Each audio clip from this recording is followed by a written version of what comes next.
Hi guys, Figure-Boi here, back with another video, and today we are going to be looking at Darth Vader volumes 1 and 2 from Marvel.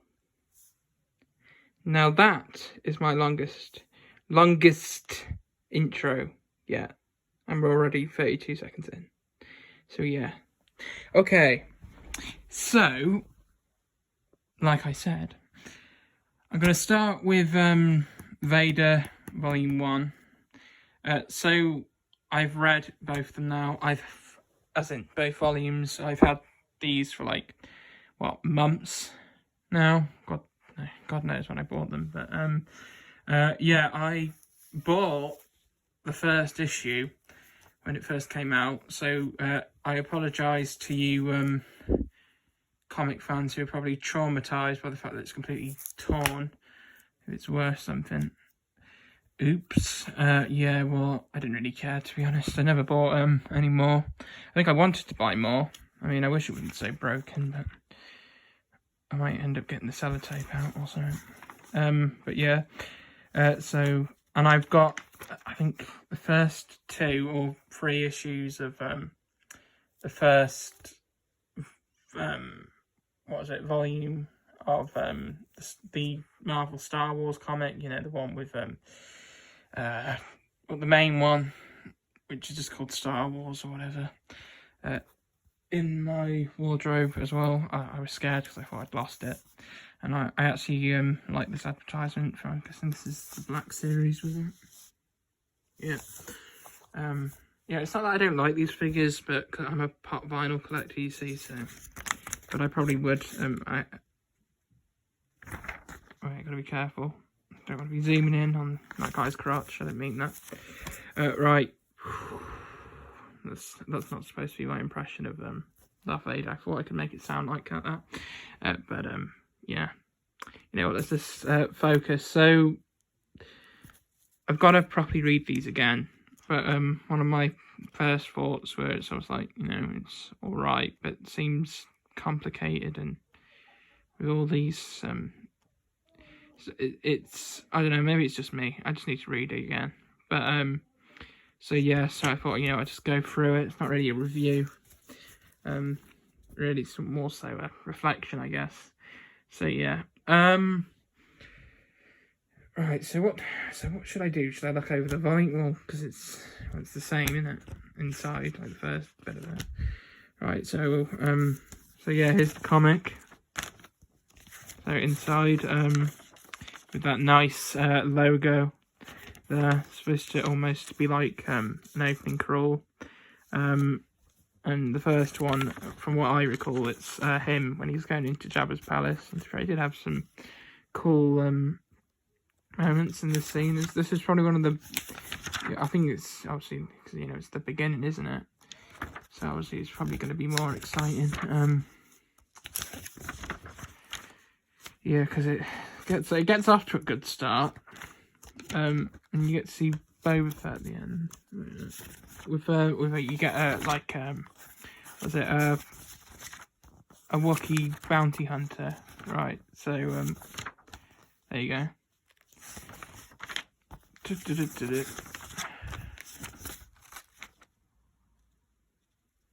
Okay, now that is what I really wanted to see. So this is who I really actually want to zoom in on. I know it's not Marvel. I know it's not Star Wars, even. Of course it's fucking Marvel. Right, because it's got Spider-Man.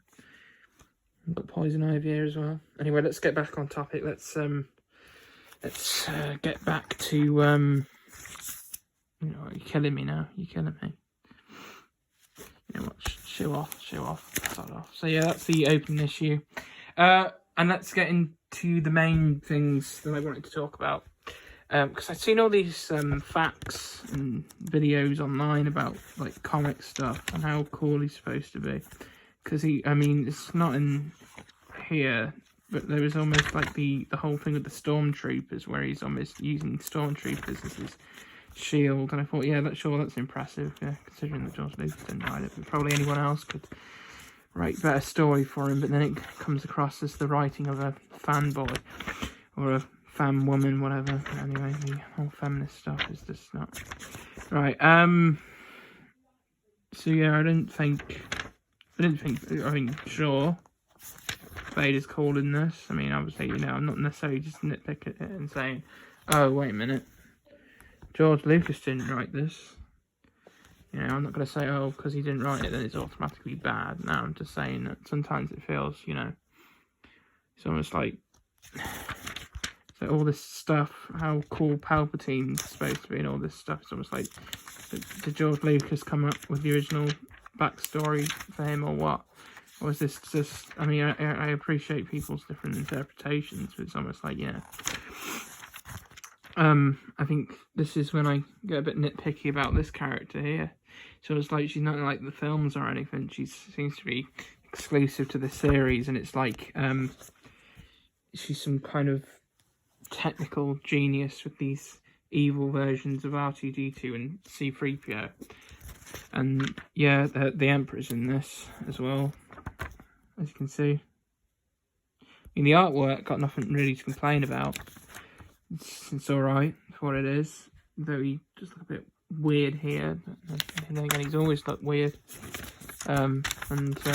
Spoiler alert, but Admiral Akbar took a funny turn and he became a Sith. Well, no, I don't even know what they are. I'm like, they're almost. So I was always yeah. Sorry for spoiling a lot of stuff with Bozak and Bozak. I like calling him Bozak. Yeah, this is probably all your reactions now. But yeah, you know, like, because I know, like, I'm a Darth simp. Yeah, that or what was it, Lord Simp? I don't know what my nickname I came up with was. Was it? I can't remember. But anyway, she's. I don't know. It's almost like I'm a Padme. I'm a Padme guy, to be honest. So yeah, I suppose the character was good in being able to yeah, like I said, the artwork is fine for the most part. I think it was good with the whole things in the way now. With evil R2-D2 and C-3PO for a start, it's almost like, because I know they probably, if they were like in live action, I doubt they'd have the voices of R2-D2 and C-3PO. I mean, maybe the bleeps and stuff, but I'm thinking for C-3PO really than R2-D2 with the bleeps, of course. I'm just going to call them C-3PO and R2-D2. Yeah, you're probably wondering, so what's the actual story? And you know what, there's no point asking me, because I kind of just lost track of it after a bit. So I'm just flicking through the artwork, because that's what I do. Just keeping you entertained with my flipping the pages. Because I've, yeah. I think they were after... What were they after? No, I can't even remember.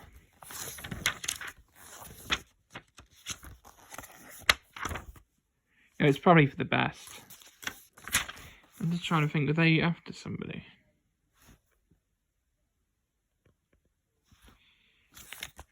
Oh, sad, I can't even remember. This is bad, isn't it? Oh, wait, this was this to do with Luke Skywalker? Yeah, because Vader Down is next. Yeah, well, this is just... I'm so confused. Anyway, so I'll get Vader Down next, and here's some more advertisements for stuff. And the fine artwork here that I didn't realise. So yeah, because at the back they have it's almost like what the order's supposed to be. And I bought like the what's it called? The thing with what's it called? Like the like it was volume issues 1 to 12, not volumes 1 to 12 of yeah, this. And And yeah, I was almost thinking, should I have got like these first 2 volumes in like a similar format? But, well, but yeah, Vader Down is next apparently, because it's almost like the stories interconnect. So yeah, and this also means I can get Son of Dathomir then, because I'm thinking of getting that to change my opinion of Darth Maul. So yeah, you know what? I don't want to make this video seem like I've done this all for nothing. I don't want to seem as though it's almost like I actually don't know what's happened. But from what I recall, long story short, so it's got this bit that going, you know, maybe I will have to. Yeah, this is all about tracking down Luke Skywalker. I recall it now. And there's all this, and from what I remember, yeah, he needs her help with something. And then there's all this other stuff, and they're training these other people in the Sith arts, and the Blue Elephant, I think, dies, unfortunately. I don't think this isn't the same character from Return of the Jedi, but yeah, it's what's his name again? I'm trying to remember what his name was. Should know because I've copied him in there. Oh, what's his name? Max Rebo. There you go. It's the Blue Elephant. Yeah. Okay, and I don't know. Seeing this, it makes me think of it's almost like a ghost or like Rorschach. Rorschach. You know, I need to watch Watchmen and get the comic as well, because down there. Yeah. All my DC comics down there, and some books that I was reading. So there you go. I'll add that to the pile. So yeah, I do get like Nazi vibes from the Empire though. It's same with it's almost like the facial hair and everything. It's just there you go. It's Admiral Akbar and some fine looking lady here and some other guy. There you go. I think this is. Oh, I think I know who this is. This is Johnny Storm and Susan Storm. I forgot they were in there. Yeah. Yeah, you know, like I don't think she's too bad. Like, I'm just saying that she's just almost like she's not like 10 out of 10. I'm just saying. No offense, you know, if you're not worthy of my high level of simpness, and Princess Leia will forever be one of the greatest. But I'm not sure what I'm going to do, because I put a ton of Star Wars comics on my wish list, and I don't know if I'll get any more or whether I will like try and find another way to read them, or something. I don't know. It's just that I'd rather focus on other things. They're actually really expensive. They're like 15 quid sometimes. I mean, some of these look good, but it's almost like, what's the point, really? Is there any point? I don't really want online versions, because it's stupid. Like, part of me is almost like, should I continue? You know, I'll definitely get this, and I'll definitely get Son of Dathomir, like I've probably already said, because my birthday's coming up, but I don't know how long this is, but maybe, you know, I will have to reread this. If I can't remember what's going on, that gives me a reason to reread this. Right. Yeah, and hopefully I'll appreciate it a bit better, but I'm still not going to change. It's almost like it is, in some ways, still fan fiction. You know?